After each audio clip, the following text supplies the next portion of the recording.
New York സിറ്റിയിൽ ജോലിക്ക് train കയറാനായി പോകുമ്പോൾ ഒരു അമേരിക്കക്കാരൻ, ഒരു വിളമ്പനാണ്, കുറച്ച് പ്രായമുണ്ട്. അയാൾ $1 ചോദിച്ചു, കൊടുത്തു.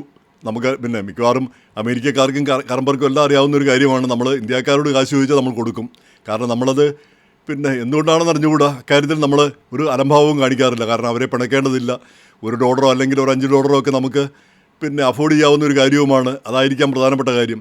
എന്തായാലും പിന്നീട് അതൊരു പതിവായി. എല്ലാ ദിവസവും തന്നെ അയാൾ എന്നെ കാണുമ്പോൾ പിന്നെ ഇറങ്ങി വരും, പിന്നെ ലോഹ്യം പറയും. അപ്പോൾ ലോഹ്യം മൂക്കുമ്പം അധികം പറയുമ്പം പിന്നെ ഈ ചില സിനിമയിൽ ശ്രീനിവാസൻ പറയുന്ന പോലെ ആഹാ യെസ്, പിന്നെ ഒരു ചിരി, ഇതൊക്കെ പാസ്സാക്കി ആഹാ യെസ് യെസ് എന്നെല്ലാം പറഞ്ഞ് കൈയോടെ ഒരു $1 കൊടുത്ത് അയാളെ ഒഴിവാക്കും. കാരണം കൂടുതൽ തിരിച്ചു പറയാനായിട്ട് നമുക്ക് അറിഞ്ഞുകൂടാ.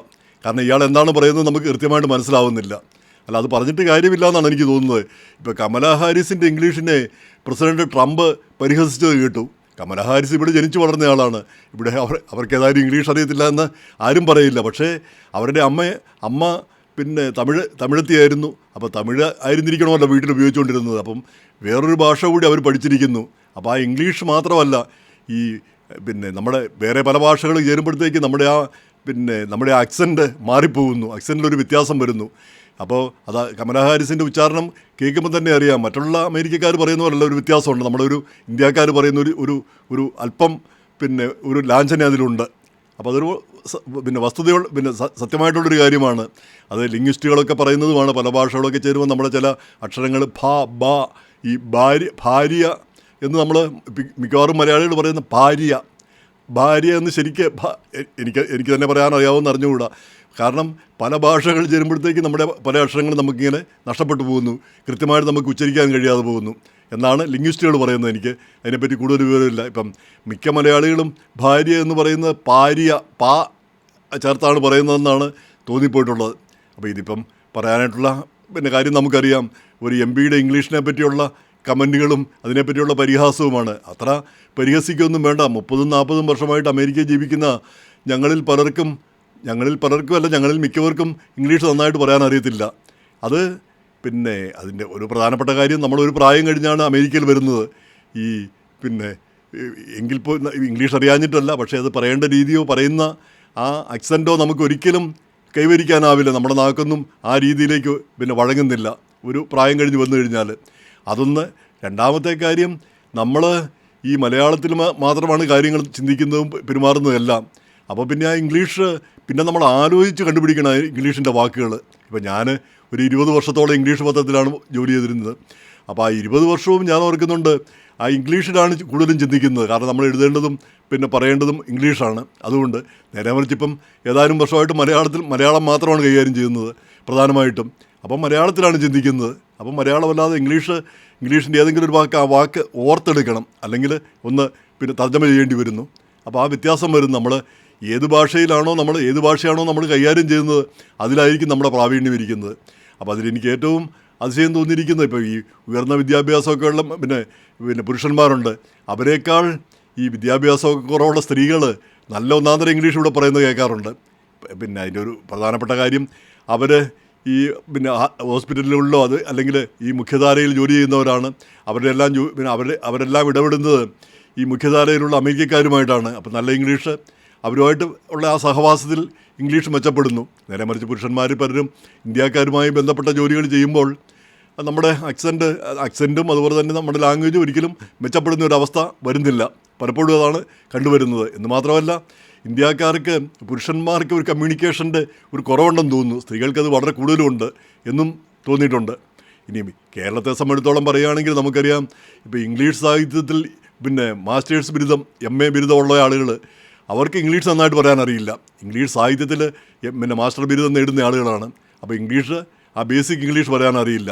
ഇന്നിപ്പോൾ എൻജിനീയറിംഗ് സാഹിത്യമൊക്കെ പഠിച്ച ആളുകൾ, ഇന്നിപ്പോൾ ഇംഗ്ലീഷ് സാഹിത്യം അത്രയധികം ഇല്ല, എൻജിനീയറിംഗ് സാഹിത്യമാണ് ഇപ്പോൾ ഒക്കെ പഠിക്കുന്നത്. അത് പഠിച്ചവർ പോലും ഇംഗ്ലീഷ് ഒരു 4 വാചകം തെറ്റുകൂടാതെ എഴുതുന്നത് കാണാറില്ല. പലപ്പോഴും ഒരു കത്തെഴുതാനും പറഞ്ഞാൽ മര്യാദയ്ക്ക് കത്തെഴുതാനായിട്ട് അവർക്ക് അറിഞ്ഞുകൂടാ. കാരണം ഇതിൻ്റെ എല്ലാം അടിസ്ഥാന പ്രശ്നം, ഒന്നാമത് നമുക്കൊരു കമ്മ്യൂണിക്കേഷൻ പ്രശ്നം ഉണ്ടെന്ന് തോന്നുന്നു കേരളത്തിൽ. കേരളീയർക്ക് സംസാരിക്കാനുള്ള എന്തോ ഒരു കുഴപ്പമുണ്ട്, പ്രത്യേകിച്ച് ഒരു കമ്മ്യൂണിക്കേഷൻ ഗ്യാപ്പ്. ഇപ്പം നമ്മളെയൊക്കെ ചെറുപ്പത്തിൽ പഠിപ്പിക്കുന്നത് ആരടാന്ന് ചോദിച്ചാൽ എന്തടാന്ന് തിരിച്ചു പറയണം. ആ രീതിയിൽ ആ ധിക്കാരമാണ് പഠിപ്പിച്ചു വിടുന്നത്. ആ രീതിയിൽ അങ്ങനെ പെരുമാറുന്നതും ആ ധിക്കാരപരമായിട്ട് സംസാരിക്കുന്നതും വലിയ കേമമാണെന്ന് ചിന്തിക്കുന്ന ഒരു സംസ്കാരമാണ് നമ്മുടേത്. എന്നാൽ നേരെ മറിച്ച് മറ്റൊരാളോട് മര്യാദയ്ക്ക് സംസാരിക്കണം. മറ്റൊരാൾ നമ്മളെ വിളിച്ചാൽ, ഇപ്പോൾ ഒരു കടയിലേക്ക് വിളിച്ചാൽ അല്ലെങ്കിൽ പിന്നെ ഒരു ഓഫീസിലേക്ക് വിളിച്ചാൽ എങ്ങനെയാണ് പെരുമാറേണ്ടത്, ആ രീതിയിലല്ല പറയുന്നത്, ധിക്കാരത്തോടുകൂടി പറയുക. ഇപ്പം നമ്മൾ ബസ്സിൻ്റെ ഒരു ടൈം ചോദിച്ച് KSRTC ഒന്ന് ചെന്ന് നോക്കുക. അവിടെ ഇരിക്കുന്നവൻ പാലായിക്ക് എപ്പോഴാണ് അടുത്ത ഫാസ്റ്റ് പാസഞ്ചർ എന്ന് ചോദിച്ചാൽ പാലായിക്ക് പല ഫാസ്റ്റ് പാസഞ്ചറും ഒക്കെ ഉണ്ട്, ഇതായിരിക്കും മറുപടി വരിക. ഈ രീതിയിലുള്ള ധിക്കാരപരമായ മറുപടി. ഇങ്ങനെയാണ് നമ്മുടെ ആളുകൾ പഠിച്ചു വരുന്നതും പഠിപ്പിക്കുന്നതും. അപ്പോൾ ആ ഒരു കമ്മ്യൂണിക്കേഷൻ ഗ്യാപ്പ് അത് ഇല്ലാതാവുന്നില്ല. ആളുകളെ മര്യാദയ്ക്ക് പഠിപ്പിക്കുന്നില്ല, എങ്ങനെ പെരുമാറണം എന്ന ആളുകളെ പഠിപ്പിക്കുന്നില്ല, എങ്ങനെ സംസാരിക്കണം എന്ന് പഠിപ്പിക്കുന്നില്ല. ഇത് രണ്ട് പ്രധാനപ്പെട്ട കാര്യങ്ങൾ. അതിൻ്റെ കൂടിയാണ് ഈ ബേസിക് ഇംഗ്ലീഷ് ഉപയോഗിക്കേണ്ടത് ഇങ്ങനെയൊക്കെയാണ്. കാരണം ഒരുപാട് ഇംഗ്ലീഷൊന്നും നമ്മൾ അറിഞ്ഞിരിക്കേണ്ട കാര്യങ്ങളൊന്നുമില്ല. അത് നമ്മൾ കുറേ ഇംഗ്ലീഷ് മാത്രം, കുറച്ച് സംസാരിക്കാൻ മാത്രം കുറച്ച് ഇംഗ്ലീഷ് മാത്രം പഠിച്ചിരുന്നാൽ മതി. ബാക്കി പിന്നെ വലിയ എഴുത്തുകാരനോ അല്ലെങ്കിൽ എഴുത്തുകാരിയോ അല്ലെങ്കിലൊക്കെ ആകണമെങ്കിലാണ്, അല്ലെങ്കിൽ സാഹിത്യകാരനോ ഒക്കെ ആകണമെങ്കിലാണ് ഒരുപാട് ഇംഗ്ലീഷ് പഠിക്കേണ്ടി വരുന്നത്. അപ്പോൾ സാമാന്യ ഒരു ബേസിക് ഇംഗ്ലീഷ് ഒരു 10ാം ക്ലാസ് കൊണ്ട് ഇന്നതൊക്കെയാണ് പഠിക്കേണ്ടത്. പക്ഷെ അത് നമ്മുടെ സ്കൂളുകളിലോ കോളേജുകളിലോ ഒന്നും പഠിപ്പിക്കുന്നില്ല. പ്രധാനപ്പെട്ട കാരണം നമ്മളെ പഠിപ്പിക്കുന്ന അധ്യാപകർക്കും ഇത് ഇംഗ്ലീഷിനെ പറ്റി വലിയ വിവരമില്ല എന്നുള്ളതാണ് സത്യമായിട്ടുള്ളൊരു കാര്യം. അവർ പറയുന്നു, അവരുടെ അധ്യാപകരെന്തൊക്കെയോ പഠിപ്പിച്ചത് അവർ പറഞ്ഞു തരുന്നു, നമ്മളത് കേൾക്കുന്നു, അത്ര തന്നെ. നമ്മളത് പ്രയോഗത്തിൽ വരുത്തുന്നുമില്ല, അതൊട്ട് ഉപയോഗിക്കുന്നുമില്ല. അതാണ് നമ്മുടെ പ്രശ്നമിരിക്കുന്നത്. ഈ ഇംഗ്ലീഷ്, ഈ സംസാരിക്കേണ്ട ഇംഗ്ലീഷ്, അതാ ബേസിക് ഇംഗ്ലീഷ്, അത് പറഞ്ഞ് ഇങ്ങനെയൊക്കെയാണ് ഉപയോഗിക്കേണ്ടതെന്ന് പറഞ്ഞു തന്നാൽ നമ്മളൊരു പക്ഷേ അത് പഠിച്ചിരിക്കും, അത് നമ്മുടെ മനസ്സിലിരിക്കും. അത് പക്ഷേ ഉണ്ടാവുന്നില്ല. അതാണ് നമ്മുടെ ഒരു പ്രശ്നമെന്ന് എനിക്ക് തോന്നിപ്പോകുന്നു. നമ്മൾ വലിയ ഗഹനമായിട്ടുള്ള ഇംഗ്ലീഷൊക്കെ പഠിക്കുന്നു, അത് ആവശ്യമുള്ള സമയത്ത് അത് ഒട്ട് ഉപകരിക്കുകയുമില്ല, അത് നമ്മുടെ മനസ്സിൽ ഓർമ്മ വരികയുമില്ല, അല്ലെങ്കിൽ അതിൻ്റെ ആവശ്യവും വരുന്നില്ല. ആ ബേസിക്കായിട്ടുള്ള കാര്യങ്ങൾ എങ്ങനെയാണ് പറയേണ്ടതെന്ന് നമുക്ക് അറിയാതെ പോകുന്നു. അപ്പോൾ അതാണ് നമ്മളിവിടെ അമേരിക്കയിൽ വരുമ്പോഴും നമ്മൾ അതും കൊണ്ടാണ് ഇങ്ങോട്ട് വരുന്നത്. അപ്പം നമ്മുടെ തലയ്ക്കകത്ത് പലതും അത് പുറത്തേക്ക് വരുന്നില്ല. കാരണം കമ്മ്യൂണിക്കേറ്റ് ചെയ്യാനുള്ളൊരു കഴിവ് കുറവ് നമ്മൾ ചെറുപ്പം മുതലേ അനുഭവിക്കുന്നൊരു പ്രശ്നമാണ്. സംസാരിക്കാൻ അത് നമ്മുടെ സ്കൂളിലും കോളേജിലും ഒക്കെ ആണെങ്കിൽ അധ്യാപകർ പറയുന്നു, വിദ്യാർത്ഥികൾ ഇങ്ങനെ കേട്ടിരിക്കുന്നു, എന്നല്ലാതെ വിദ്യാർത്ഥികൾക്ക് സംസാരിക്കാനോ പറയാനോ ഉള്ളൊരു അവസരം കിട്ടുന്നില്ല. അപ്പോൾ ഇതിനൊക്കെ ഒരു മാറ്റമുണ്ടാകേണ്ടതാണ്. കമ്മ്യൂണിക്കേഷൻ ആളുകളെ ആദ്യം പഠിപ്പിക്കേണ്ട കാര്യമാണ് കമ്മ്യൂണിക്കേഷൻ. പിന്നെ ആ ബേസിക് ലാംഗ്വേജ്, ഇംഗ്ലീഷ് എങ്ങനെ പഠിക്കാം, ഹിന്ദി എങ്ങനെ പഠിക്കാം, എങ്ങനെ സംസാരിക്കാം, ബേസിക് അത്യാവശ്യമുള്ള കാര്യങ്ങൾ അത് ഒരു 10ാം ക്ലാസ്സൊക്കെ 12ാം ക്ലാസ്സൊക്കെ ആകുമ്പോഴത്തേക്ക് ആ ബേസിക് കാര്യങ്ങളെല്ലാം പഠിപ്പിക്കാവുന്നതേ ഉള്ളൂ. പക്ഷേ സംഭവം നമ്മുടെ നാട്ടിൽ അത് ഉണ്ടാവുന്നില്ല. നമ്മുടെ ആളുകൾക്ക് ആ ഒരു കമ്മ്യൂണിക്കേഷൻ ഗ്യാപ്പ് എല്ലായിടത്തും എവിടെ ചെന്ന് കഴിഞ്ഞാലും നമ്മൾ പിന്നോക്കം പോകുന്നതിൻ്റെ ഒരു കാരണമായിട്ട് ഈ കമ്മ്യൂണിക്കേഷൻ ഗ്യാപ്പാണെന്ന് തോന്നുന്നു. ഇപ്പോൾ ഈ സായിപ്പുമാരുമായിട്ടൊക്കെ നമ്മൾ ഇന്ത്യക്കാരും പ്രത്യേകിച്ച് മലയാളികളും കേരള രാഷ്ട്രീയത്തെപ്പറ്റി അവർക്ക് നല്ല വിവരമാണ്, അമേരിക്കൻ രാഷ്ട്രീയത്തെപ്പറ്റി അറിയത്തില്ല. കാരണം എന്താ? കാരണം ഇവിടുത്തെ ലാംഗ്വേജും ഇവിടുത്തെ കാര്യങ്ങളൊന്നും അവർക്ക് അറിഞ്ഞുകൂടാ, അവരത് ഒട്ട് ശ്രദ്ധിക്കുന്നുമില്ല. പിന്നെ ആരെങ്കിലും ഇങ്ങോട്ട് കാര്യങ്ങൾ സംസാരിക്കാൻ വന്നാൽ തിരിച്ചു പറയാനോട്ട് അറിയുകയുമില്ല. അപ്പോൾ അതുകൊണ്ട് നമ്മൾ ഒരു മൂലയ്ക്കങ്ങ് ഒതുങ്ങി കൂടുന്നു. അവരോട് സംസാരിക്കാതെ അവരെ കാണുമ്പം ഒന്ന് ചിരിച്ചു അല്ലെങ്കിൽ കൈവീശി മാറിയിരിക്കുന്നു, മിണ്ടാതിരിക്കുന്നു. കാരണം നമുക്ക് പറയാനായിട്ടുള്ള ബുദ്ധിമുട്ട്. അപ്പോൾ പലരും തെറ്റിദ്ധരിക്കും നമ്മൾ ഇന്ത്യക്കാരെന്താ ഇങ്ങനെ മിണ്ടുന്നില്ലല്ലോ അല്ലെങ്കിൽ പറയുന്നില്ലല്ലോ, മര്യാദയ്ക്ക് ആളുകളെ സല്യൂട്ട് ചെയ്യുന്നില്ല. നമ്മളിപ്പോൾ ഒരു കടയിൽ ചെല്ലുമ്പോൾ ഹലോ ഹവാറിയു എന്നൊക്കെ ചോദിച്ചാണ് ചെല്ലേണ്ടത്. പക്ഷേ നമ്മളെപ്പോലുള്ളവർ ചെന്നിട്ട് പെട്ടെന്ന് അത് സാധനം മേടിച്ച് ഒരു കറുത്ത മുഖത്തോടി തിരിച്ചു പോരുക എന്നുള്ളതാണ് നമ്മുടെ ഒരു രീതി. ഇവിടുത്തുകാർക്കത് ഇഷ്ടമുള്ള കാര്യമല്ല. അവർ ചെന്നു ലോഹ്യം പറഞ്ഞു, ആ രീതിയിലാണ് ഇവിടുത്തുകാർ പോകുന്നത്. നമുക്കത് കഴിയുന്നില്ല. പ്രധാനപ്പെട്ട കാര്യം നമ്മുടെ ഈ കമ്മ്യൂണിക്കേഷൻ ഗ്യാപ്പ്, അതായത് അവർക്ക് മനസ്സിലാകുന്നില്ല. ഇവിടെ എല്ലാ കാര്യത്തിനും താങ്ക് യു പറയും, നമ്മൾ പറയാറില്ല. നമുക്ക് താങ്ക് യു ഇല്ലാഞ്ഞിട്ടല്ല, പക്ഷേ അത് പറയാനുള്ള ആ ഒരു മനസ്ഥിതിയോ അല്ലെങ്കിൽ ആ ഒരു പരിശീലനമോ നമുക്കില്ല. അപ്പം നമ്മുടെ ആ ഒരു കമ്മ്യൂണിക്കേഷൻ നമ്മുടെ വിദ്യാഭ്യാസ രംഗത്ത് ആദ്യം വരുത്തേണ്ട കാര്യമാണ് കമ്മ്യൂണിക്കേഷൻ. ആളുകൾ എങ്ങനെ സംസാരിക്കണം, എങ്ങനെ പെരുമാറണം, പിന്നെ ബേസിക്കായിട്ടുള്ള കാര്യങ്ങൾ.